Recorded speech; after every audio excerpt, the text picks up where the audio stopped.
నమస్తే, welcome to Andhraprabha TV. ప్రస్తుతం నాతో పాటు ఉన్నారు TDP party national vice president Buddha Venkanna గారు. ఆయనతో మాట్లాడే ప్రయత్నం చేద్దాం. ముఖ్యంగా ఈయనతో ఇంటర్వ్యూ చేసే ముందు ఒక పర్టికులర్ విషయం చెప్పాలి. చంద్రబాబు నాయుడికి ఇన్నేళ్ల కాలం పాటు చాలా మంది అభిమానులు ఉండొచ్చు, కార్యకర్తలు ఉండొచ్చు, ఆయన చుట్టూ మెప్పించేవారు ఉండొచ్చు.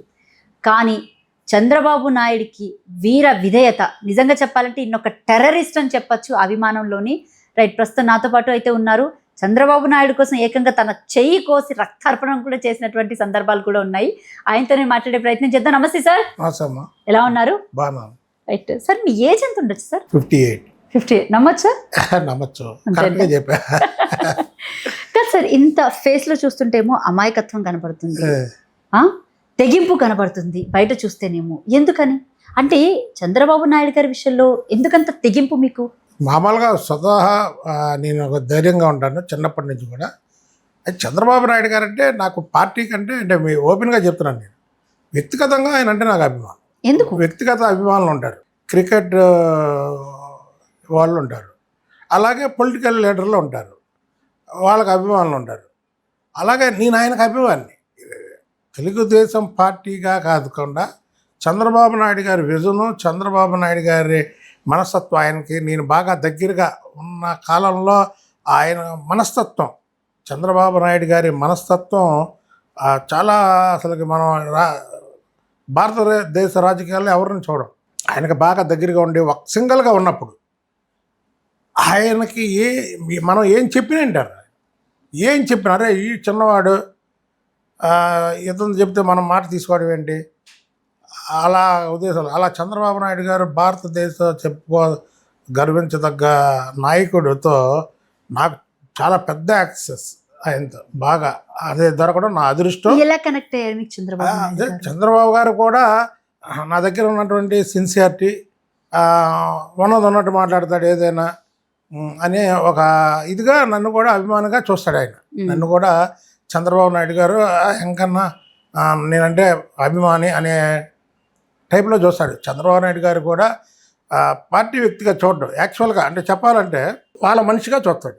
అది నాకు చంద్రబాబు నాయుడు గారు లాంటి వ్యక్తి. చంద్రబాబు నాయుడు గారు చిన్న రాష్ట్రం, ఇది చిన్న రాష్ట్రానికి ముఖ్యమంత్రి. ఆయన కావాలంటే పెద్ద పెద్ద పదవులు వస్తాయి. ఆయన స్థానంలో వేరే వాళ్ళు ఉంటే ఇక్కడ వేరే వాళ్ళు ముఖ్యమంత్రి పెట్టి చాలా పెద్ద పదవులు తీసుకోవచ్చు. ఆయనకి తెలుగు జాతి అన్నా, తెలుగు ప్రజలన్నా బాగా ఇష్టం. వీళ్ళకి ఏదో చేయాలనే తపన. ఆ తపన మీద ఏంటంటే ఆయన ఇక్కడే ఉన్నారు. నాకు కూడా పార్టీలోనే ప్రభుత్వంలోనే అనేక అవకాశాలు ఇచ్చారు. ఎమ్మెల్సీ, ప్రభుత్వ విప్పు ఇలాగా ఇచ్చి చాలా అవకాశాలు ఇచ్చి బాగా దగ్గరగా ఆయనకి క్లోజ్గా ఉన్న వాళ్ళలో నేను ఒక ప్రముఖుడిని. అయితే నా వయసులో, చిన్న వయసులో అంటే నేను ఆయనతో దాదాపు ఒక 15 ఏళ్ళ బట్టి బాగా దగ్గరగా ఉంటున్నాను. చాలా దగ్గరగా ఉండేవాడిని, చాలా విషయాలు మాట్లాడేవాడిని ఆయనతో. ఏం మాట్లాడినా తీసుకుంటాడు, స్వీకరించేవాడు. ఆయన నా మాట చెప్పగానే స్వీకరించేవాడు. ఎంకని చెప్పేది కరెక్ట్, ఎంకన్ మన గురించే చెప్తాడు అనే ఒక దీంట్లో ఉంటాడు ఆయన. అలాగే నాకు కూడా చెప్పానుగా మీకు, నాకు పార్టీ కంటే చంద్రబాబు నాయుడు గారు అంటే వ్యక్తిగత అభిమానం ఎక్కువ, ఇష్టం, ఆయన ఇష్టం. అందుకే నాకు ఎప్పుడు కూడా చంద్రబాబు నాయుడు గారిని ఎవరైనా ఏమనంటే వెంటనే నేను రియాక్ట్ అవుతాను దాని మీద. ఆయన మీద ఎవరైనా మాట్లాడితే ఫస్ట్ రియాక్ట్ అయ్యేది నేనే. 2019 నుంచి 14 వరకు అధికారం పోయింది. వైసీపీ పార్టీ వాళ్ళకి సంబంధించి నానా రకాలుగా ఒక పక్క నుంచి హ్యూమిలేట్ చేయడం కానివ్వండి, లేకపోతే జైలుకి పంపించడం కానివ్వండి, టీడీపీ కార్యకర్తల్ని జైలుకి పంపించడాలు, చంద్రబాబు నాయుడిని సైతం కూడా పంపించినటువంటి అంశాలు కనిపించాయి. అంటే ఇన్ని రకాలుగా అరాచక పాలన సృష్టించినప్పటికీ కూడా, ఇంత ఇబ్బందులు పెట్టినప్పటికీ కూడా మీరు ఒక్కరే, అంటే చంద్రబాబు నాయుడు ఇంటి మీద దాడి చేసినప్పుడు ఎదురెళ్ళి నిలబడిన వ్యక్తి మీరు ఒక్కరే. ఎందుకని? చంద్రబాబు నాయుడు గారు ఓడిపోయిన తర్వాత అందరూ పట్టా పంచలైపోయారు. పార్టీలో పెద్ద పెద్ద పదవులు చేసిన వాళ్ళు కూడా ఎవరో కనబడడం కానీ, ఆ రోజు ప్రజావేదిక కూల్చిన రోజు ఆయన నైట్ 10 గంటలకే వచ్చారు హైదరాబాద్ నుంచి. ఆ రోజు కూడా నేను దేవినేని మా ఇద్దరమే ఉన్నాం ఎయిర్పోర్ట్లో. ఆయన కారెక్కి ఆయన ఎదురు కూర్చున్నారు, మేము వెనక్కి కూర్చున్నాము. నిజంగా ఆయన ఇంకా పగల కొడుతున్నారు, నైట్ కూడా పగల కొడుతున్నారు ప్రజావేదిక. చూస్తే మాకు కూడా అనిపించింది. అంటే ఇక అప్పటి నుంచి మేము క్రమం తప్పకుండా ఆ కార్యకర్తలు నాయకులు బయటకు వచ్చే వరకు కూడా ఆయనతోనే ఫాలో అయ్యా. ఎయిర్పోర్ట్కి వస్తే నేను జనాలు తీసుకొని వెళ్ళి జనాలతో ఆయన్ని రిసీవ్ చేసుకొని అలాగా అంటే చెప్పాను కదా, స్వార్థంతో కూడుకున్నటువంటి ఇది వేరు. ఇప్పుడు తెలుగుదేశం పార్టీలో చాలామంది ఇప్పుడు ఇక్కడ కూర్చున్నటువంటి వాళ్ళు ఉన్నారు, వాళ్ళు ఏ పదవులు చేయలే, వాళ్ళకు ఒక అభిమానాన్ని మనం ఏంటి అనేది చెప్పలేము మనం. మీరు సినిమా హీరోల అభిమానులు ఉంటారు, కనీసం ఆ హీరో దగ్గరికి వెళ్ళి ఫోటో దిగే అవకాశం కూడా రాదు, కానీ వాళ్ళు సినిమా అనగానే ఎంతో ఇదవుతారు. అలాగా ఇంకా నా అభిమాన నాయకుడి దగ్గరికి వెళ్ళి మాట్లాడి ఆయనతో కారులో తిరిగే యాక్సెస్ నాకు ఉంది. కానీ ఆ రోజు చూశాను నేను చంద్రబాబు గారు అసలుకి ఆయన బాధ, ఆయన ఇది, అలాగే భువనేశ్వర్ గారిని మాట్లాడినప్పుడు అసలుకి ఆ కుటుంబం చాలా పెద్ద మంచి కుటుంబం, అంటే అందరిది మంచి కుటుంబమే. కొద్దిగా ఆమె కూడా రాజకీయాలకి అతీతంగా ఒక ముఖ్యమంత్రి కుమార్తెగా, ఒక ముఖ్యమంత్రికి భార్యగా, ముఖ్యమంత్రి కుమార్తె అంటే ఎన్టీ రామారావు గారు మామూలు హీరో కాదు, అసలు ముఖ్యమంత్రి అవ్వక్కర్రా, తెలుగు సినిమా ఫీల్డ్ని వెళ్ళాడు. ఆయన కుమార్తె అంటే ఎంతో ఎదుగా ఉంటారు. అలాగే ఆయన ముఖ్యమంత్రి కుమార్తె, తర్వాత ముఖ్యమంత్రి గారికి భార్య. ఆయన కూడా అంటే నేను చెప్పా ఆ కుటుంబ సభ్యులతో, ఎందుకు మీకు చెప్తున్నా మీ ఇంటర్వ్యూలో డైరెక్ట్గా ఆమెకే చెప్పా, భువనేశ్వర్ గారికి. ఏ రోజైతే మిమ్మల్ని విమర్శించారో ఆ రోజే డిసైడ్ అయిపోయారు ప్రజలు. అసలుకి మీకు 4 ఏళ్ళు 3 ఏళ్ళు జగన్మోహన్ రెడ్డి వ్యతిరేక పవనాలు లేకపోతే ఇవన్నీ అంటారు. నాకు తెలిసి నేను ఉత్తరాంధ్ర 3 జిల్లాలకు ఇన్ఛార్జిగా పనిచేశాను. ఏ రోజైతే భువనేశ్వరమ్మ గారిది ప్రస్తావన అసెంబ్లీలో ఎత్తి బయట మాట్లాడారో ఆ రోజు ప్రజలు డిసైడ్ అయిపోయారు. ఆ రోజు ఆమెకు చెప్పాను నేను, ఆ రోజే డిసైడ్ అయిపోయారు. ఇది ప్రభుత్వం మారిపోయిద్దని మాకు తెలుసు, ప్రభుత్వం 100% మారిపోయిద్ది అనేది మాకు తెలుసు. ఆమెను మాట్లాడిన మరుక్షణమే డిసైడ్ అయిపోయారు ప్రజలందరూ. తెలుగుదేశానికి పట్టం కట్టాలి, చంద్రబాబు నాయుడు గారిని ముఖ్యమంత్రిగా చేయాలి, జగన్మోహన్ రెడ్డిని దించేయాలి అనేది. అసలు ఇవన్నీ వేరే అవన్నీ ఇంకా దీనికి యాడ్ అయినాయి తప్ప, ఎప్పుడైతే వైసీపీ టార్గెట్ చేసి ఆ మీద నిందలు వేసారో ఆ రోజు అయిపోయింది అసలు ప్రభుత్వం, వైసీపీ ప్రభుత్వం. ఎందుకంటే నాకు ఒక అభిమానంగా తెలుసు. ఇప్పుడు భువనేశ్వర్ గారే ఉంటారు, చంద్రబాబు నాయుడు గారు పక్కన వస్తారు, అసలు ఎవరు బలకరించడం కానీ లేదా ఒక ముఖ్యమంత్రి భార్యగా హోదా చూపించడం కానీ నాకు తెలిసి మరి అనొచ్చు అనకూడదు. ఒక 5,000 రూపాయలు శారీ కట్టడం ఒక సింపుల్గా, చాలా సింపుల్గా, ఎవరు అలా ఉండరు. అలాంటి ఆవిడని ఎప్పుడైతే మాట్లాడి అసెంబ్లీలో ఆమె గురించి మాట్లాడారో ప్రజలు దాన్ని హర్షించాల. అది పార్టీలు కులాలు మతాలు లేవు, మొన్న అన్ని కులాల్లో వేశారు. తెలుగుదేశం పార్టీకి, తెలుగుదేశం పార్టీ పుట్టినప్పటి నుంచి ఇప్పటి వరకు కొన్ని కులాలు దూరంగా ఉన్నా ఆ కులాలు కూడా తెలుగుదేశం పార్టీకి ఓటేసింది. అదొక చరిత్ర. 2024 అనేది ఒక చరిత్ర. ఓన్లీ వాళ్ళ కుటుంబం మీదే అధికారంలోకి వచ్చింది తెలుగుదేశం పార్టీ. అంటే పవన్ కళ్యాణ్ గారు, బీజేపీ ఆ సెక్షన్స్ వేరు. మళ్ళీ తెలుగుదేశం పార్టీ నిలబడింది, తెలుగుదేశం పార్టీకి 134 సీట్లు వచ్చినాయి అంటే ఓన్లీ వన్ ఆ కుటుంబమే ముఖ్య కారణం. చంద్రబాబు నాయుడు గారి కుటుంబం. ఆ కుటుంబం మీద ప్రజలకు ఉన్నటువంటి అపారమైనటువంటి గౌరవం. ముందు మీరు చూడండి, రాష్ట్ర ముఖ్యమంత్రులను ఏ ముఖ్యమంత్రినన్నా ఆయన మీద ఎన్ని అవినీతి ఆరోపణలు ఉంటాయి. చంద్రబాబు నాయుడు గారి మీద అవినీతి ఆరోపణలు చేసినా ఏదో బురద చల్లడం తప్ప ఒరిజినల్ కాదు. జైలుకి వెళ్ళినప్పుడు ఏమనిపించింది చంద్రబాబు నాయుడు గారు జైలుకి వెళ్తే అయోమయంలో పడిపోయాము. యాక్చువల్గా ఆయనే సున్నితమైన మనస్తత్వం, దగ్గరగా ఉంటాం కాబట్టి మాకే అనేక సార్లు చెప్తాడు, ఏమని మీరు వ్యక్తిగతంగా ఎవరిని విమర్శించద్దమ్మా. నాకు చెప్పాడు, ఒక 10 సార్లు చెప్పుంటారు, వ్యక్తిగతంగా ఎవరి జోలికి వెళ్ళొద్దు అంటాడు, గొడవల జోలికి వెళ్ళొద్దు అంటారు. మమ్మల్ని మాచర్లలో దాడి చేస్తే మేము వచ్చే వరకు ఆయన కన్ఫ్యూజన్లో గెలిపాడు. మా పిల్లలు వాళ్ళందరూ ఆయన దగ్గరికి వెళ్తే అసలు వాళ్ళకి సమాధానం చెప్పే స్థితిలో కూడా ఆయన లేడు. అంత కన్ఫ్యూజన్. అంటే అయ్యో వీళ్ళని అనవసరంగా పంపించాను చెప్పాడు. మీటింగ్లో కూడా ఆయన చెప్పారు, వీళ్ళని అనవసరంగా నేను అక్కడ పంపించాను అంటే. అలాంటి వ్యక్తిని లేనిపోయిన కేసులు, అక్రమ కేసులు, వైఎస్ రాజశేఖర రెడ్డి గారు కూడా ముఖ్యమంత్రిగా ఉండి 11 కమిషన్లు వేసి ఈయన ఏదో ఒక ఇబ్బంది పెట్టాలనుకుంటే ఏ ఒక్క కమిషన్ కూడా ఈయన అవినీతి పరుడనే తేల్చలేదు. ఇక ఈ జగన్మోహన్ రెడ్డి ఫ్రస్ట్రేషన్ తట్టుకోలేక అర్ధరాత్రి నంద్యాలలో ఆయన అలాగా చేసి నంద్యాల నుంచి ఇక్కడికి రావడానికి 6-7 గంటల్లో విజయవాడ తీసుకురావచ్చు. దాదాపు 24 గంటలు పట్టేలాగా దేశం అంతా తిప్పి ఆ వయసులో ఆయన్ని కూర్చోబెట్టి ఆ వయసు గురించి వాళ్ళే మాట్లాడతారు, మేము మాట్లాడే. మీకు ఎక్కడ భయమే లేదా ఏదైనా జరిగితే ఏంటి పరిస్థితి, రాష్ట్రం పరిస్థితి ఏంటి? కరెక్ట్ చేద్దాం. రాష్ట్రం పరిస్థితి, పార్టీ పరిస్థితి అయోమయంలో అయిపోయేది అప్పుడు. అదేగా వాళ్ళ టార్గెట్ కూడా అదే. వాళ్ళ టార్గెట్ కూడా రాష్ట్రం బాగుపడాలని వాళ్ళకి ఎప్పుడూ లేదు. అలాగే పార్టీని ఏదో ఒక విధంగా దెబ్బ కొట్టాలి.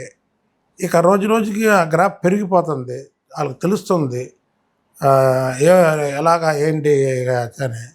ఏదో ఒక విధంగా ఆయన మానసికంగా ఆయన మనస్తత్వం తెలిసిన వాళ్ళు ఉంటారు కదా, కొంతమంది ఉంటారు కదా, ఎలాగేస్తే ఇంకా జంకిపోతాడు, లేకపోతే ఇంకోటి అనుకొని ఆ కుటుంబం ఏంటంటే ఎన్టీ రామారావు గారి కుటుంబం కానీ చంద్రబాబు నాయుడు గారి కుటుంబం కానీ అంటే 2 కుటుంబాలే కదా వాళ్ళకి. ఇంటి వరకు వస్తే ఆ 2 కుటుంబాలే. ఆ 2 కుటుంబాలు కూడా ఫ్యాక్షను వాటికి ఎప్పుడు దూరమే. రామారావు అనే సినిమాలో ఫైట్స్ చేస్తారు, బయట కాదు కదా. వాళ్ళది ఒక నేపథ్యం, చంద్రబాబు గారి కుటుంబంలో ఒక నేపథ్యం. అంటే వీళ్ళు గొడవలకు వెళ్ళడమో, గొడవలను ప్రోత్సహించడమో ఆ మనస్తత్వాలు కావు వీళ్ళు. అక్కడ చూశారు వీళ్ళు, చూసి దాని మీద దెబ్బ కొడదాం అనుకున్నారు. కానీ చంద్రబాబు నాయుడు గారు రాటి తెలిపారు లోపలికి వెళ్ళి. చంద్రబాబు నాయుడు గారికి లోపల దోవలు కొడుతున్నాయంటే కొడాలని ఏమన్నాడు ఆ రోజు అసెంబ్లీలో? ఏమన్నాడు? జైల్లో దోవలు కొట్టగా రంభావరసులు వచ్చి కొడతారా అన్నాడు. అంటే ఇవన్నీ ప్రజలు ఇప్పుడు ఎంతసేపు మాట్లాడాం. మొన్న చంద్రబాబు నాయుడు గారు మా ప్రమాణ స్వీకారంలో ఒకటే చెప్పారు, ఎవరిని బూతులు మాట్లాడద్దు, ఎవరిని వ్యక్తిగతంగా మాట్లాడద్దు. మేము వ్యక్తిగతంగా మాట్లాడాలంటే ఇప్పుడు నేను మాట్లాడలేనా వాళ్ళే. అయితే మా నాయకుడే ఒక ఆదర్శం ఉంది, ఆ ఆదర్శాలు మాకు చెప్తాడు. ఆయన మాటలు మేము పాటించాలి. మాకు ఇంకా ఎంత తెగింపు ఉన్నా ఏమన్నా ఆయన చెప్పినటువంటి మాటలు మేము కూడా పాటించాలి. అసలు అంత పెద్ద ఆయన నీకు టికెట్ ఇచ్చి అక్కడ పెద్ద కుటుంబం, రావి శోభనాథేశ్వరరావు గారిది పెద్ద కుటుంబం, వాళ్ళ కాదని ఏదో ఎవరో రికమెండ్ చేశారని చెప్పారని ఎమ్మెల్యే చేస్తే కొద్దిగా కూడా మానవత్వం లేకుండా మా చంద్రబాబు గారిని అలాగన్నా వంశీ భువనేశ్వర్ గారి గురించి మాట్లాడడం, ఇవన్నీ కాంగ్రెస్లో పుట్టి కాంగ్రెస్లో పెరిగి రాజశేఖర రెడ్డి గారితో సన్నిహితంగా ఉండి, లేదా జగన్మోహన్ రెడ్డితో సన్నిహితంగా ఉండి చంద్రబాబు నాయుడు గారికి ఎన్టీ రామారావు గారికి వ్యతిరేకంగా ఉన్న వాళ్ళు మాట్లాడిన మాటలు వేరు. వీళ్ళు ఈ స్కూల్లో పెరిగి ఈ స్కూల్లో చదివి ఈయన తయారు చేస్తే నాయకులైన వాళ్ళు అసలు మేము పెద్ద ఇదని. చంద్రబాబు నాయుడు ఉప్పు తిని కూడా వెన్నుపోటు నమ్మక ద్రోహం చేశాడు అని పార్టీ వర్గాలు అప్పుడు దాని గురించి నేను క్లియర్గా చెప్తాను. చంద్రబాబు నాయుడు గారిది ఎన్నుపోటు కాదు, అది ఒక విప్లవం. ఆ రోజు చంద్రబాబు నాయుడు గారు ఆ నిర్ణయం తీసుకుంటే పార్టీ వేరే వాళ్ళ చేతిలోకి వెళ్ళిపోయింది. నేను అనేది అది కాదు, నేను అనేది కొడాలి నాని ఒక డ్రైవర్ గా ఉన్న వ్యక్తిని తీసుకొచ్చి, అవును ఈ రోజు అంతటా మనిషి డ్రైవర్ కాదు క్లీనర్ ఓకే క్లీనర్ గా ఉన్న వ్యక్తిని తీసుకొచ్చి ఈ రోజు అంతటా మనిషిని చేసి ఆ చంద్రబాబు నాయుడు ఉప్పు తిని కూడా ఈ విధమైన మాటలు బేసిక్ రాజకీయ వర్గాల్లో ఎక్కువగా వినిపిస్తాయి. ఇది ఎంతవరకు వాస్తవం? Actually correct. మీకు ఇంకోటి చెబుతున్నాను, వైసీపీలో ఓడిపోయిన కొంతమంది ఎమ్మెల్యేలు ఉంటారు విమర్శించలేని వాళ్ళు చంద్రబాబు గారిని, లేదా వాళ్ళ దారి. మనం వైసీపీ వాళ్ళు కూడా అందరూ బూతులు మాట్లాడతారు, అందరు తిడతారు అనుకోవడం కూడా అక్కడక్కడ ఉంటారు కొద్దిగా. అలాంటి వాళ్ళు కూడా ఓడిపోయారు కదా మొన్న. ఆ ఓడిపోయినప్పుడు ఫస్ట్ ఇంటికి వెళ్ళి వీళ్ళ వల్ల ఓడిపోయామని ఇంటికి వెళ్ళి చెప్పిన వాళ్ళు ఉన్నారు. కొడాలని వల్లభనేని వంశీ వీళ్ళ మాటల వల్ల ఓడిపోయామని చెప్పిన వాళ్ళు ఉన్నారు. అలాగా రాజకీయ పార్టీలో మేమున్నాం, ప్రతిపక్షంలో ధైర్యంగా ఉన్నాం. ఇవాళ అధికారం వచ్చింది అని వెనుక ఉంటున్నాం, తగ్గి ఉంటున్నాం. వాళ్ళు ఉన్నారు అధికారంలో తొడలు కొట్టారు, ఇప్పుడు ఏమో కామ్గా ఉన్నారు.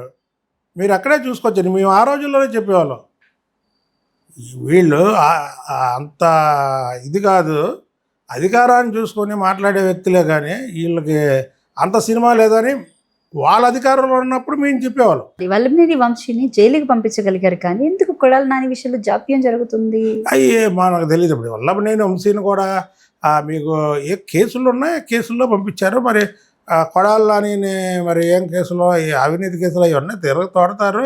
అయితే చంద్రబాబు నాయుడు గారి మనస్తత్వం కక్షపూరిత మనస్తత్వం మాత్రం కాదు. మీరేనన్నా చెప్పండి, ఇవాళ తెలుగుదేశం పార్టీ కార్యకర్తలు, నాయకుల్లో ముఖ్యంగా కార్యకర్తలు, ఇవాళ మొన్న చంద్రబాబు నాయుడు గారు మీటింగ్లో కూడా చెప్పారు, నాయకులు వెళ్ళిపోయినా కార్యకర్తలు అక్కడే ఉంటారు. ఎందుకంటే మా ఎంపీ వెళ్ళిపోయాడు, ఇక్కడ కేసీఆర్ నాని వెళ్ళిపోయిన రోజు 60% పార్టీ ఖాళీ అయ్యిద్ది అన్నాడు. ఒక్కరు కూడా వెళ్ళా. అంటే తెలుగుదేశం పార్టీ అంత బలమే. ఇప్పుడు ఎవరైనా సరే తెలుగుదేశం పార్టీలో ఉన్నంత వరకు హీరో, తెలుగుదేశం పార్టీ బయటికి వెళ్తే జీరో. ఇది కార్యకర్తల పార్టీ, ఇది మా సొంత పార్టీ, నా వల్ల పార్టీకి ఇది అనుకోంటే అది భ్రమలో బతుకుతున్నట్టు. నాయకులు వెళ్ళిపోయినా కార్యకర్త ఒక్కరు కూడా వెళ్ళరు. వాళ్ళ వెనకతల జిల్లాలు వెళ్ళినటువంటి వాళ్ళు ఉన్నారు, తెలుగుదేశం పార్టీలో జిల్లాలను శాసించిన వాళ్ళు ఉన్నారు. వాళ్ళ పార్టీని వదిలితే వాళ్ళ వెనకతలు ఉన్నటువంటి వాళ్ళు ఒక్కరు కూడా వెళ్ళలేనటువంటి జిల్లాల్లో చాలా ఉన్నాయి. అది తెలుగుదేశం పార్టీ యొక్క కార్యక్రమం. ఎన్టీ రామారావు గారు ఏ టైంలో ఏ ముహూర్తంలో ఈ పార్టీ పెట్టారో కానీ ఈ పార్టీకి కార్యకర్తే వెన్నెముక. వీళ్ళు ఏమనుకున్నారంటే తెలుగుదేశం పార్టీ పిల్లలు, కొద్ది కమ్మారు పిల్లలు, అలీలీలు, కొడాలి నానితో, వంశీతో ఫోటోలు అవి దిగేవాళ్ళు. దిగితే ఇది వాళ్ళ సొంత బలం అనుకున్నారు. ఇంకొకటి ఉంది ఒక విషయం చెప్పండి, ఇది అనుకున్నారు, వాళ్ళు సొంత బలం అనుకున్నారు. సొంత బలం కాదు, చంద్రబాబు నాయుడు గారి మీద ఉన్నటువంటి ప్రేమతో, ఎన్టీ రామారావు గారి మీద ఉన్నటువంటి ప్రేమతో, అరే వీళ్ళు ఈ పార్టీలో ఉన్నారని వాళ్ళ దగ్గరికి వెళ్ళి ఫోటోలు దిగుతారు. అంతే తప్ప వీళ్ళ మీద వ్యక్తిగతంగా తర్వాత పార్టీలోంచి బయటికి పోయిన తర్వాత తెలిసింది వీళ్ళకి, అరే ఏంటి పరిస్థితి అనేది. వాళ్ళు చూశారు కదా వాళ్ళు ఎలాగ ఉన్నారు. వాళ్ళు ఇంకో సంవత్సరం 2 సంవత్సరాల ముందు మీడియా ముందుకు వచ్చి మాట్లాడారా అనుకోండి, జనాలు చీకొడతారుగా. ఏవో అధికారం లేనప్పుడు ఇంట్లో కూర్చొని ఇప్పుడు మాట్లాడుతున్నారా. ఇప్పుడు మీరు చంద్రబాబు నాయుడుది బేసిక్గా సున్నితమైన మనస్తత్వం అంటున్నారు, వైసీపీ వాళ్ళేమో పక్క నుంచి ఇక్కడ కూటమి ప్రభుత్వం కాదు రెడ్ బుక్ రాజ్యాంగం ఏలుతుంది అని మాట్లాడుతున్నారు. ఏమంటే లోకేష్ బాబు గారు వాళ్ళ తల్లిని అన్న మాటలకి రెడ్ బుక్లో పేర్లు ఉన్నాయి అని చెప్పడం మాట వాస్తవే. అలాగా అధికారులు కూడా ఏదైతే వైసీపీకి అనుకూలంగా ఉన్నటువంటి అధికారులు కూడా ఆ రోజు ఉన్నారు, వాళ్ళ పేర్లు రాసుకున్నాం అనే మాట వాస్తవే. దాంట్లో అసలు రెండో క్వశ్చనే లేదు. అలాగని ఇక నిరంతరం మేము అదే పని మీద ఉంటే ఈ జగన్మోహన్ రెడ్డి కూడా స్టేట్మెంట్ ఇవ్వలేడు దాని మీద, ఏమని రెడ్ బుక్ రాజ్యాంగం అని. మీకు ఇక్కడ అర్థమైందా? నేను చెప్పిన మాట అర్థమైందా? మీది రెడ్ బుక్ అయితే వాళ్ళది గుడ్ బుక్ అంటున్నారు కదా, మరి వాళ్ళది గుడ్ బుక్ అంటున్నారు కదా. వాళ్ళది గుడ్ బుక్ కాదో ప్రజలకు తెలుసుగా. ముఖ్యమంత్రి అవగానే కూల్చిన కాంచి పనిచేసినటువంటి. ఇంతకీ మీరు ఒకటి క్లారిటీ చెప్పండి, రెడ్ బుక్ రాజ్యాంగం నడుస్తుందా లేదా? లేదు. రెడ్ బుక్ అనేది ఆ రోజు ఆయనకు ఉన్నటువంటి ఇబ్బంది బాధతో చెప్పినటువంటి మాట. ఇది నా వ్యక్తిగతంగా చెప్తున్నా, పార్టీ వాయిస్గా కాకుండా. నిజంగా రెడ్ బుక్ రాజ్యాంగం నడిపితే వైసీపీ పార్టీ అనేది క్లోజ్ అయిపోయింది. రెడ్ బుక్ రాజ్యాంగం నడిపితే వైసీపీ పార్టీ క్లోజ్ అయిపోయింది. అంటే ఓ పక్క నుంచి అసలు వైసీపీ వాళ్ళని మీడియా ముందుకు రానివ్వకుండా వాళ్ళ మీద కేసులు పెట్టుకుంటూ వాళ్ళని జైలు చుట్టూ తిప్పుతూ, ముఖ్యంగా మీడియాకి సంబంధించినటువంటి వాళ్ళకి సంబంధించినటువంటి మీడియా పత్రిక కానీ టీవీ ఛానల్ కానీ ఏదైతే ఉందో వాళ్ళ మీద ఏకదాటిగా దాడులు చేయడాన్ని చూస్తుంటే ఇదంతా రెడ్ బుక్ రాజ్యాంగం నడుస్తుందని పదే గుచ్చి కార్యకర్తలు కానీ సజ్జల రామకృష్ణ రెడ్డి కానీ వీళ్ళందరూ చెప్తున్నారు. చెప్పానండి, కాదు ఏ పత్రిక మీద ఏ ఛానల్ మీద దాడి జరిగింది చెప్పానండి. వాళ్ళే ఇంకా మొన్న ఆంధ్రజ్యోతి మీద దాడి చేశారు. సాక్షి మీద ఎప్పుడైనా దాడి చేసాము మేము? సాక్షి మీద దాడి చేయమని చంద్రబాబు నాయుడు గారు పిలిపించారా? వాళ్ళ ఆంధ్రజ్యోతి మీద దాడి చేశారు. మీరు ఏదన్నా వాళ్ళ మీద కరెక్ట్ అయిన వార్త, వాళ్ళకి అంటే వ్యతిరేక వార్త అన్న నేను, వాళ్ళు చేసిన తప్పుని మీరు కరెక్ట్గా రాస్తే మీ మీద కూడా దాడి చేస్తారు. కానీ చంద్రబాబు నాయుడు గారు అలాగా దాడి చేయమన్నారు, దాడి చేపారు. ఇప్పుడు చంద్రబాబు నాయుడు గారి మీద అనేకమైనటువంటి ఆర్టికల్స్ వచ్చింది సాక్షిలో. ఏ రోజైనా పిలిపించారా? సాక్షి దగ్గరికి వెళ్ళి ధర్నాలు చేయండి, సాక్షి మీదకి వెళ్ళి పగల కొట్టండి అని ఏ రోజైనా ఇచ్చారా? మరి ఆంధ్రజ్యోతి మీద ఇచ్చారు కదా. సరే ఏ పత్రిక అన్నా అవునండి, ఇప్పుడు మీది వేరే అవ్వచ్చు, వాళ్ళది వేరే అవ్వచ్చు, రేపు మీకే జరగచ్చు. ఇచ్చారు కదా. ఆంధ్రజ్యోతి మీద దాడి చేయలేదు, మేము నిరసన వ్యక్తం చేశాము శాంతియుతంగా అని చెప్పేసి అంబటి రాంబాబు మాట్లాడినటువంటి మాటలు. ఎవడ అంబటి రాంబాబు మాట్లాడే మాటలు వేరు, చేసే పనులు వేరు. అంబటి రాంబాబుకి ఏం పని, హైదరాబాద్లో వెళ్ళి ఆంధ్రజ్యోతి ఆఫీస్ కాడికి వెళ్ళి ధర్నా చేయడం, గుంటూరులో ఆఫీసులో ధర్నా చేయొచ్చు కదా. ఇప్పుడు అంటే హెడ్ ఆఫీస్ అక్కడ ఉంది. హెడ్ ఆఫీస్ ఇక్కడి నుంచి వెళ్ళి కార్లో వెళ్ళి అక్కడికి వెళ్ళి ఆంధ్రజ్యోతి ఆఫీస్ ఏమంటే అక్కడి నుంచే టెలికాస్ట్ అయింది. అక్కడి నుంచే టెలికాస్ట్ అయింది. టెలికాస్ట్ కాదు, నువ్వు గుంటూరు జిల్లా నాయకుడివి, గుంటూరులో నిరసన తెలపకుండా హైదరాబాద్లో నిరసన తెలపడం ఏంటి? హెడ్ ఆఫీస్ అక్కడ ఉంది కదా. అదేనండి హెడ్ ఆఫీస్ అంటే, ఇక్కడ ఆఫీస్ కాదా? మీ వార్తలు ఎక్కడి నుంచి హెడ్ ఆఫీస్ వాళ్ళు ఏం తీసుకోరు కదా. టీవీ ఛానల్ అక్కడి నుంచే కదా నడిచేది. చెప్పిందేనండి మీరు. ఇప్పుడు అంబటి రాంబాబు వార్తలు ఏమన్నా ఉంటాయి, గుంటూరు నుంచి పైకి వెళ్తాయి, అక్కడి నుంచి ఇక్కడికి రావుగా. మీరు ఇక్కడే చేయొచ్చుగా. మీరు ఆంధ్రజ్యోతి ఆఫీస్ అక్కడ హైదరాబాద్ వెళ్ళి చేయాల్సిన పని ఏంటి చెప్పండి. ఇవన్నీ కూడా కరెక్ట్ అయిన పద్ధతి కాదు. తెలుగుదేశానికి, చంద్రబాబు నాయుడు గారికి అలాంటి మనస్తత్వం అయితే లేదు. ఇప్పుడు కొడాలి నాని విషయంలో మనం కేసుల గురించి మాట్లాడుకుంటే, సంక్రాంతి టైంలో ఆయన క్యాసినో ఆడించారని చెప్పేసి అని ఈ విధమైన నేనే మాట్లాడా అదే ఉన్నాయి కదా. మరి ఈడీ కూడా దృష్టి పెట్టింది దాన్ని.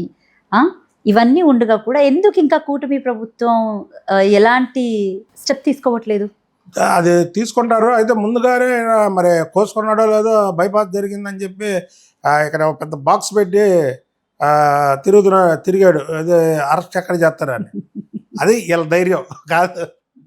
వీళ్ళ ధైర్యం ఎదురు బాక్స్ ఏంటమ్మా, అది బాక్స్ పెట్టుకొని దాని పేరు పెట్టి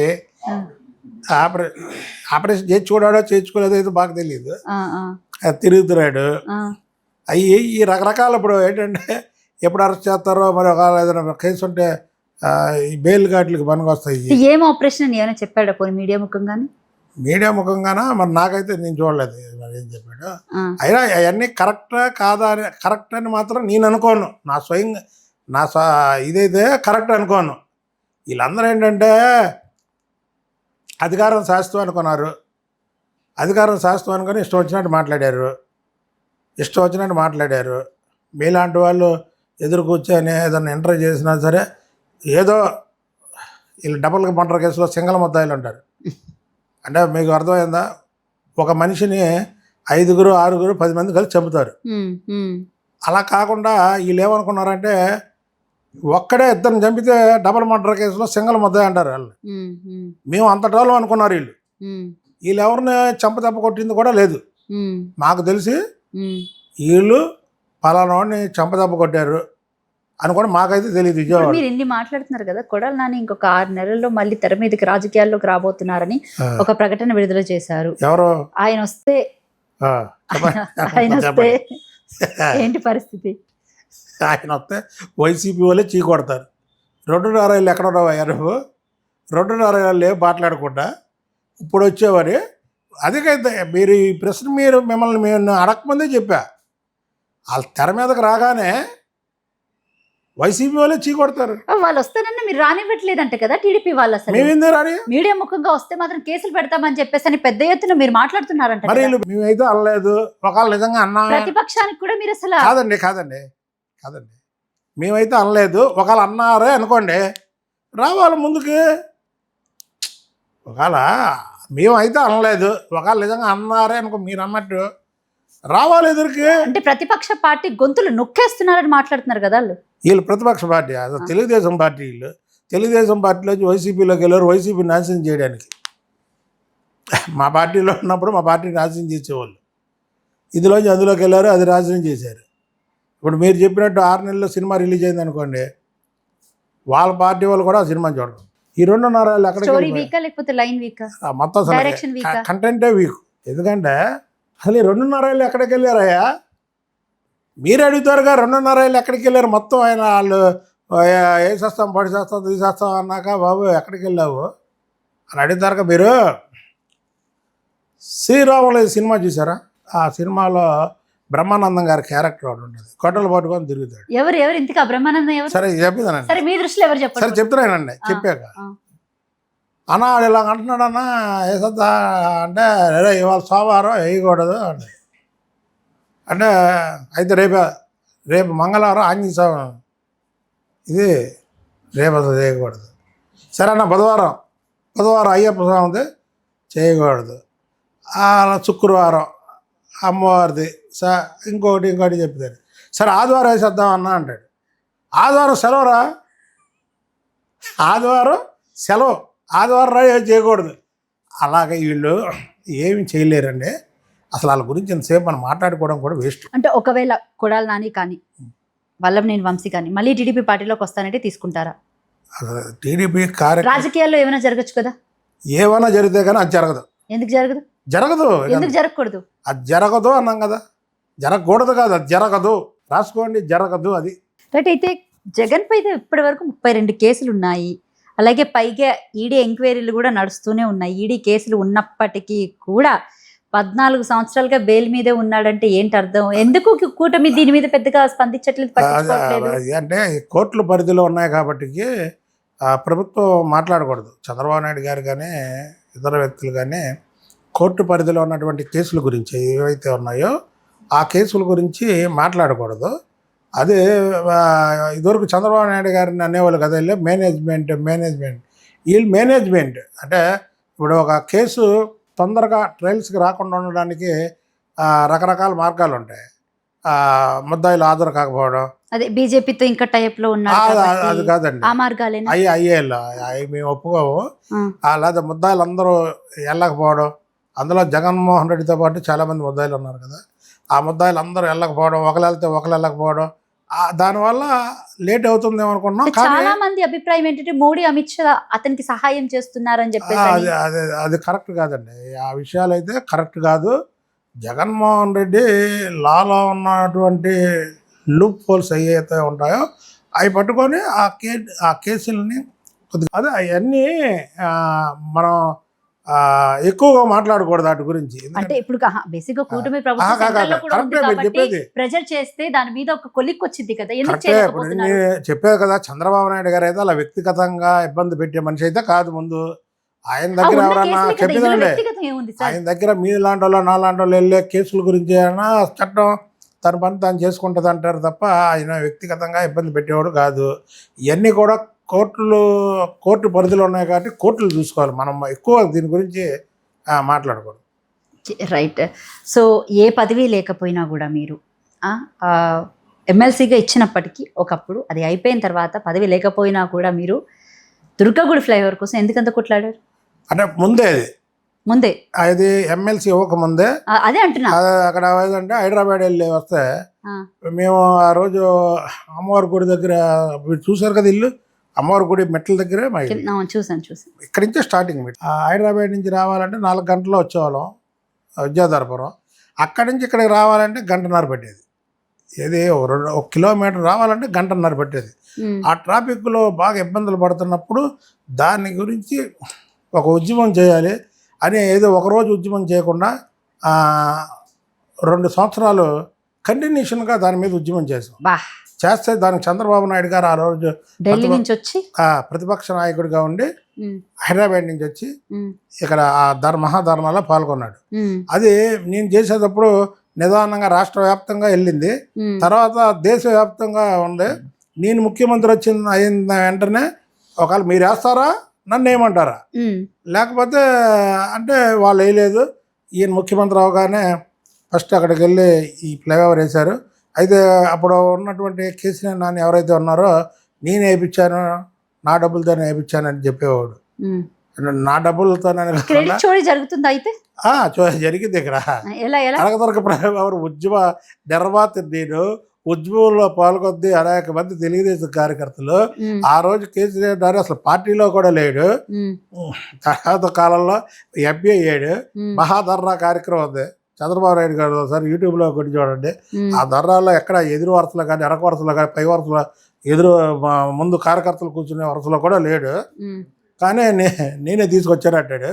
ఒక ఫ్లైఓవర్లో అంత పెద్ద అది ఒక ఫ్లైఓవర్ అంటే అది రకరకాల వంపులతో ఒక పక్క కృష్ణానది, ఇంకో పక్క దుర్గగుడి, ఇంకొక పక్క కాలువ, ఇలా రకరకాల తో డిజైన్ చేయాల్సింది. అది ఒక మామూలు వల్ల అయ్యేది కాదు. ఒక సామాన్యమైనటువంటి ఫ్లైఓవర్ అంటే మామూలుగా అయిపోయింది. అది ఒక ముఖ్యమంత్రి స్థాయిలో చంద్రబాబు నాయుడు గారు వెళ్ళి చేస్తే అయ్యే ఫ్లైఓవర్ అది. అందుకనే ఆ రోజు ఉన్నటువంటి ముఖ్యమంత్రికి చంద్రబాబు నాయుడు గారు డైరెక్ట్గా చెప్పారు, ఎవరు మీరు ఈ పని చేస్తారా లేదా నేను ముఖ్యమంత్రి అయిన తర్వాత చేయమంటారా అని డైరెక్ట్గా ఛాలెంజ్ చేశారు. అంటే అది ఒక ముఖ్యమంత్రి స్థాయిలో చేయాల్సినటువంటి పని. తెలుగుదేశం ప్రభుత్వం రాగానే ఆయన ప్రధానమంత్రి అలా గడ్కరీ గారి దగ్గరికి వెళ్ళి 2-3 సార్లు వెళ్ళారు. దాన్ని శాంక్షన్ చేయించారు. ఆ శాంక్షన్కి నిధులు కూడా లేట్ అవుతుంటే రాష్ట్ర ప్రభుత్వం నుంచి కొద్దిగా దానికి ఇచ్చేసేవాళ్ళు. అలాగే చంద్రబాబు నాయుడు గారి చలవతో కనకదుర్గమ్మ ఫ్లైఓవర్ పూర్తయింది. ఇవాళ అది ఒక దేశంలో ఎక్కడన్నా ఫ్లైఓవర్లో మామూలుగా వస్తాయి, ట్రాఫిక్ని బట్టో లేకపోతే అక్కడ అవసరాలు బట్టో. ఒక ఉద్యమం ద్వారా వచ్చింది ఆ ఫ్లైఓవర్.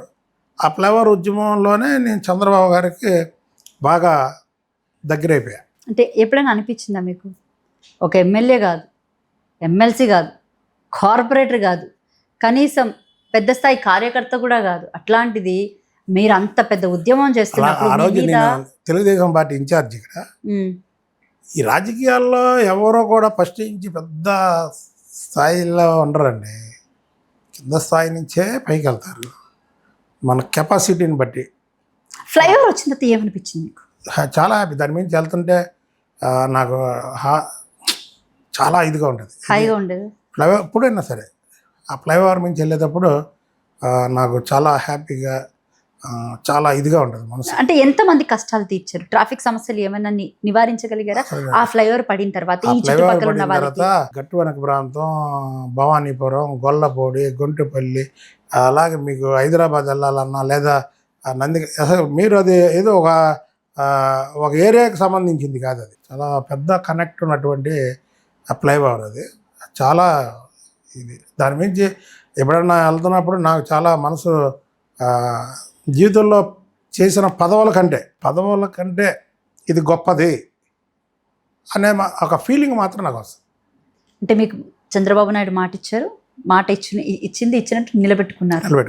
ఆ రోజు ఇచ్చారు కాబట్టి నిలబెట్టుకున్నారు కాబట్టి ఆ ఓపెనింగ్ రోజు అప్పుడు నేను ఎమ్మెల్సీ అయిపోయా. అందరి ముందు సాష్టాంగ నమస్కారం చేసి. రైట్. అయితే ఎంకన్నా పిలిస్తే 500 మంది వస్తారు, అవునా? Okay, right. ఎందుకు మీరు అసలు ఈ ప్రాంత ప్రజలకు ఏం చేశారు? మీరు ఏం చేశారంటే అది చెప్పాను కదా, పార్టీ నన్ను ఓన్ చేసుకుంది, పార్టీని నేను ఓన్ చేసుకున్నాను. ప్రజలకి మీరేం చేశారు? ప్రజలకు అదేనండి, అది ఏం చేసావు అనేది వాళ్ళని అడగాలి. పార్టీ నన్ను ఓన్ చేసుకుంది, పార్టీని నేను ఓన్ చేసుకున్నా. అందుకే నాకు జనం ఉంటారు. ఎవరినన్నా అడగండి, మీ వాళ్ళు వీళ్ళకల్లాలే పిలిపిస్తే చాలు జనం ఉంటారంటే గౌరవం ఇవ్వాలి మనం. మీరు మా ఇంటికి వచ్చారు, మీకు గౌరవం. అలా కార్యకర్తలు వచ్చిన వాళ్ళే ఏదైనా పని మీద వచ్చిన వాళ్ళని మనం గౌరవంగా పలకరించి వాళ్ళకి గౌరవంగా చూసేవనుకోండి, వాళ్ళకి పని అయినా అవ్వకపోయినా హ్యాపీగా ఉంటారు. వాళ్ళు మన దగ్గరికి వచ్చినప్పుడు మన బిహేవింగ్ను బట్టి కార్యకర్తలు ఎప్పుడు ఉండేది. మనం చక్కగా పలకరించి మర్యాదగా పలకరించామనుకోండి, వాళ్ళకి పని అవ్వకపోయినా హ్యాపీగా ఉంటారు. నాయకుడికి కావాల్సింది ఏంటంటే ఎప్పుడు కూడా కింద ఉన్నటువంటి కార్యకర్తలతో కానివ్వండి, నాయకులతో కానివ్వండి. ఇప్పుడు నాయకులు వస్తారు, పాతోళ్ళు, పెద్దవాళ్ళు, వాళ్ళు ఏ పదవులు చేయరు కాదు, సీనియర్లు ఇంటికి వస్తారు. నేను కింద వరకు వెళ్ళి వాళ్ళ ఇంటికి కారెక్కి పంపిస్తాను.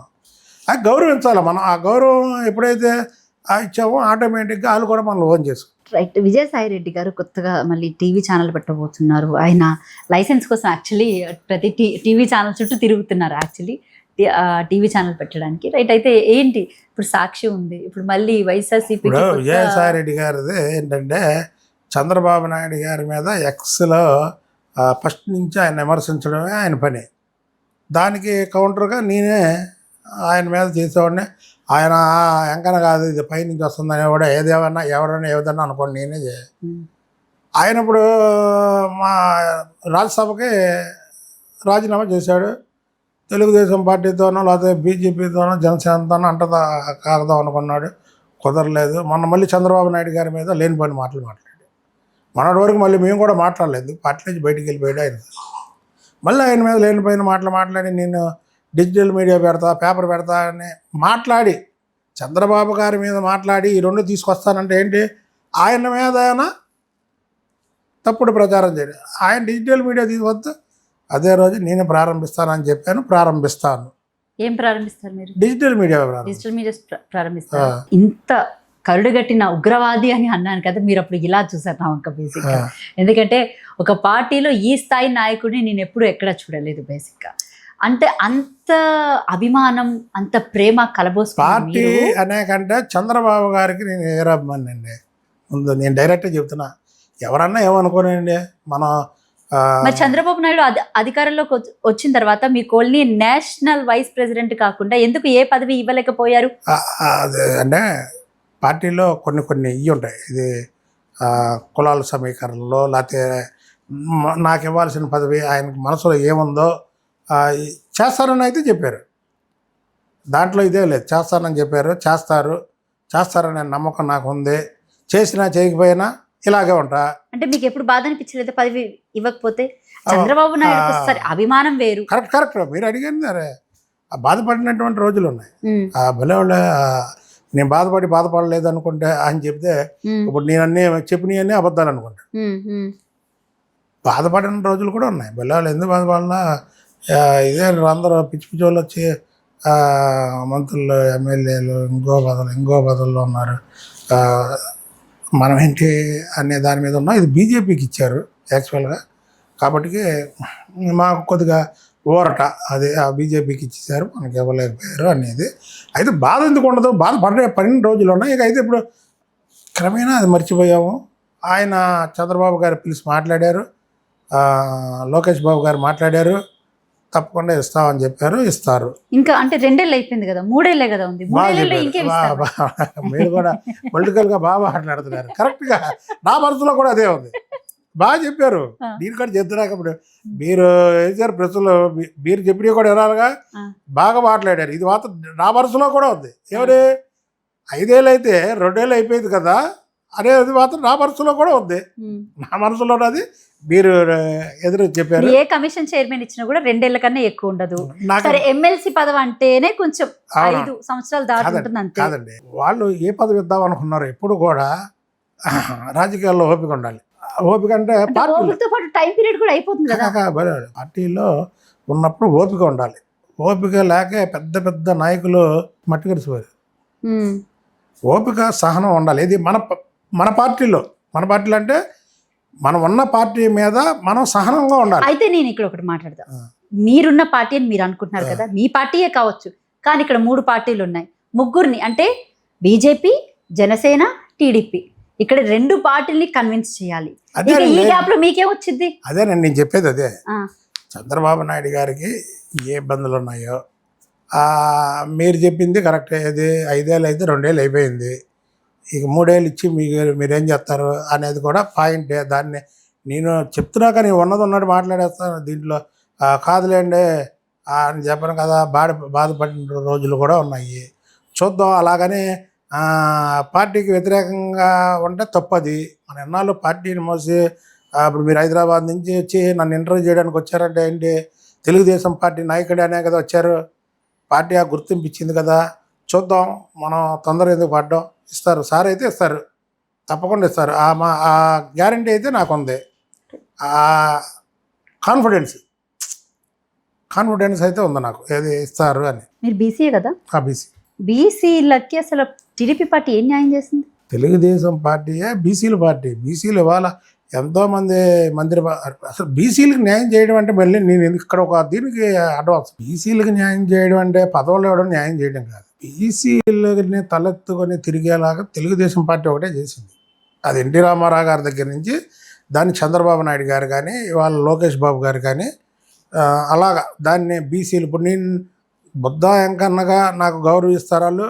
అలాగే ఒక బీసీగా ఇప్పుడు మీరే చెప్పారు కదా, national Telugu Desam party vice president అంటే మరి ఇక్కడి నుంచి నాకు ఆ పదవి ఇచ్చారంటే పార్టీలో, ప్రభుత్వంలో కాదు పార్టీలో అది ఒక బీసీగానే అని నేను అనుకుంటున్నా. ఇస్తారు గౌరవానికి ఏం దక్కదు. ఇప్పుడు మాకు పదవులు ఉన్నా లేకపోయినా ఒక ఎమ్మెల్యేలకు మంత్రులకు ఇచ్చే గౌరవం ఇస్తారు. అది చాలు. సరే ఇస్తారు, టైం వచ్చినప్పుడు అది దానికి అదే వస్తుంది. ఆ పదవి లేనందుకు బాధపడిన రోజులు ఉన్నాయి. మీరు చెప్పినట్టు 5 సంవత్సరాలు 2 సంవత్సరాలు అయిపోయింది కదా, ఇంకేమందలే అని మర్చిపోయినవి ఉన్నాయి. ఒకవేళ టీడీపీ పార్టీ ఒంటరిగా పోటీ చేస్తుంటే ఈ 130కి పైగా సీట్లు వచ్చేవని ఈ నేను మాట్లాడకూడదు మీ సరే, సరే. కాంట్రవర్సీ డైలాగులు. చంద్రబాబు నాయుడు ఉప ప్రధాని అవుతాడని కొన్ని ఊహాగానాలు ఉన్నాయి, ఏం చెప్తారు మీరు? ఆయన కావాలంటే ఎప్పుడో ప్రధాని అయ్యేవాళ్ళు కదండి, రాష్ట్రపతి అయ్యేవాడు, ఉపరాష్ట్రపతి అయ్యేవాళ్ళు. మీరు ఈ క్వశ్చన్ అడగకముందే మీకు చెప్పే కదా, చంద్రబాబు నాయుడు గారు చిన్న రాష్ట్రానికి ముఖ్యమంత్రి అవ్వాల్సిన ఇదేం కాదు. ఆయన కావాలనుకుంటే ఎన్నో పెద్ద పదవులు చేయొచ్చు. దేవగౌడ గారి టైంలోనే నేషనల్ ఎన్డీఏ కన్వీనర్గా ఆయన్నే ప్రధానమంత్రి అభ్యర్థిగా అందరూ ఏకగ్రీవంగా చేశారు.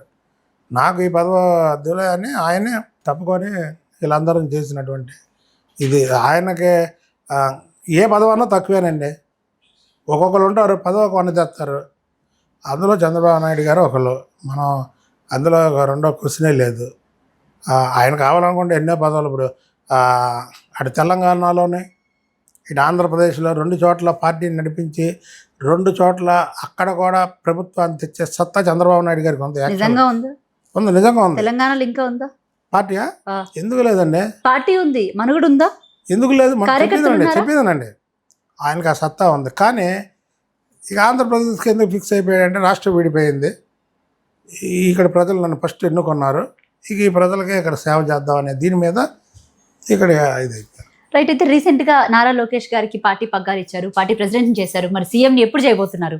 సీఎం అంటే ఏమంటే చంద్రబాబు నాయుడు గారు, నారా లోకేష్ గారు నేను ముఖ్యమంత్రి కావాలని ఆయన అనుకోవట్లేదు. మన మీటింగ్లో కూడా చెప్పారు. చంద్రబాబు నాయుడు గారే మా బాస్ అన్నారు. నారా లోకేష్ గారు కావాలంటే పార్టీ అధ్యక్ష బాధ్యతలు కూడా చేపట్టగలరు.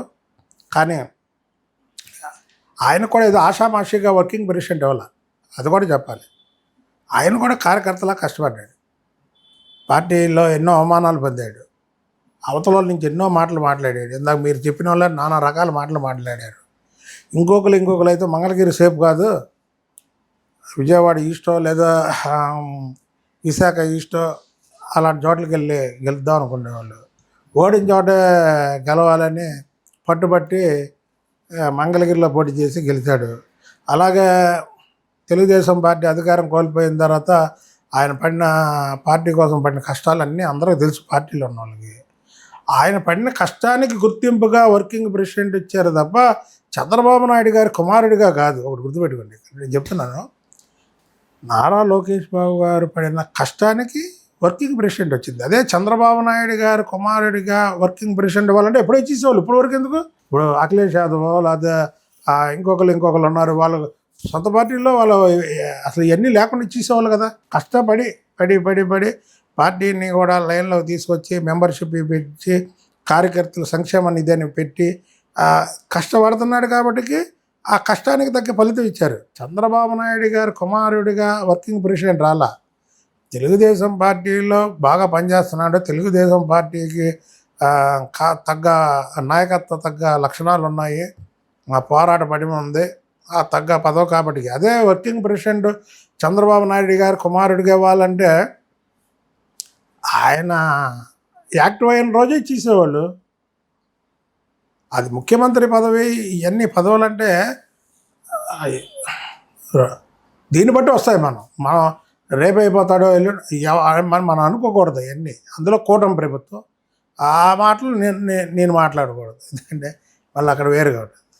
అమరావతి వద్దు మావిగన్ ముద్దు అని చెప్పేసి జగన్ పార్టీ నేతలు కానివ్వండి, ఈవెన్ జగన్ కూడా డైరెక్ట్ గా ఇచ్చినటువంటి స్టేట్మెంట్, మీరేం చెప్తారు? ఇప్పుడు మావిగన్ లో బేసిక్ గా మచిలీపట్నం, విజయవాడ, గుంటూరు, అమరావతి ఒకటే డెవలప్ అయితే ఎలాగా అని చెప్పేసి ఆయన 4ంటిగా ఇప్పుడు ప్రెస్ మీట్ పెట్టి చెబితే కరెక్ట్గా ఫస్ట్ 4:30కి ప్రెస్ మీట్ పెట్టింది నేనే. మావిగన్ అంటే ఆయన చెప్పింది ఏంటంటే మచిలీపట్నం, విజయవాడ, గుంటూరు.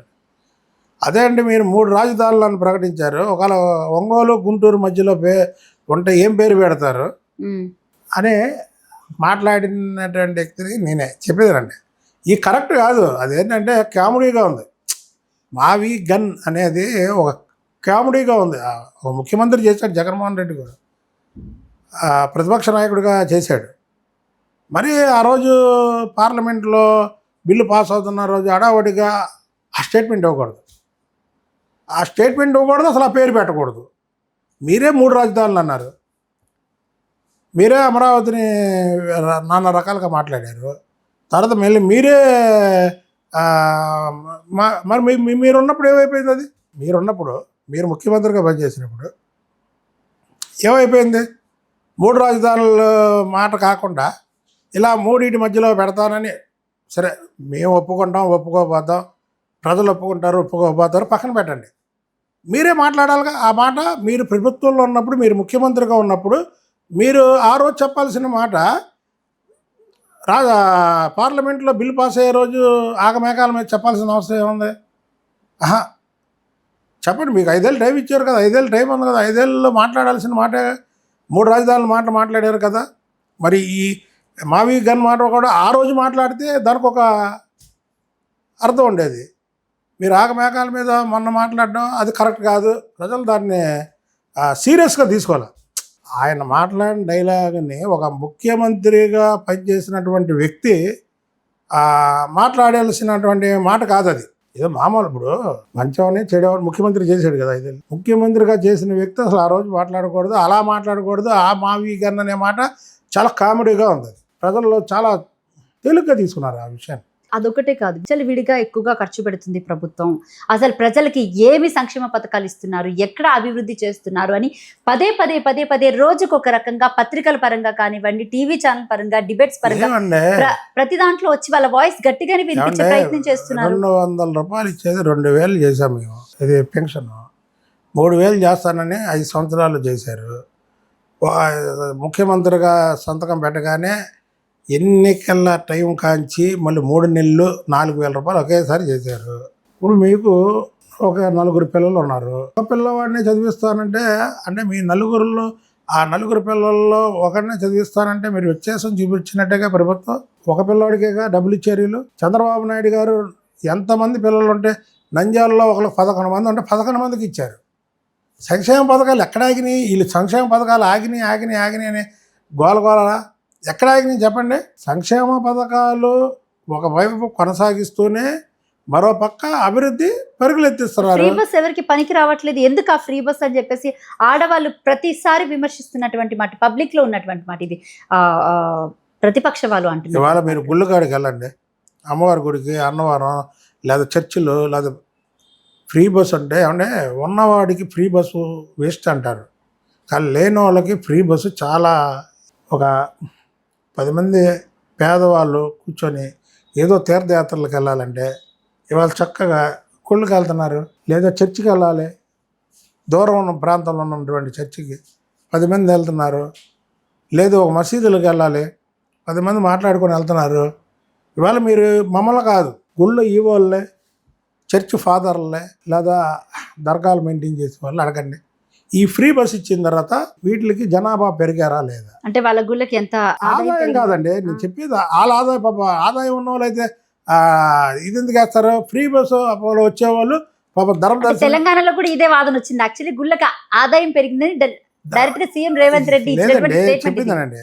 గుళ్ళకి ఆదాయం కంటే ఫ్రీ బస్సు వల్ల ఉన్నవాళ్ళు అనొచ్చు లేడీస్, లేని వాళ్ళకి మాత్రం ఫ్రీ బస్ అనేది మంచి కార్యక్రమం. మనం అలాగా ఏదో ఇప్పుడు ఉన్నవాళ్ళు అంటారు ఏమని ఫ్రీ బస్ ఎందుకు అని, లేని వాళ్ళ దగ్గరికి వెళ్ళండి. లేని వాళ్ళ దగ్గరికి వెళ్ళి ఫ్రీ బస్ ఎక్కిన వాళ్ళ దగ్గరికి వెళ్ళి మీరు ఎంట్రీ తీసుకోండి.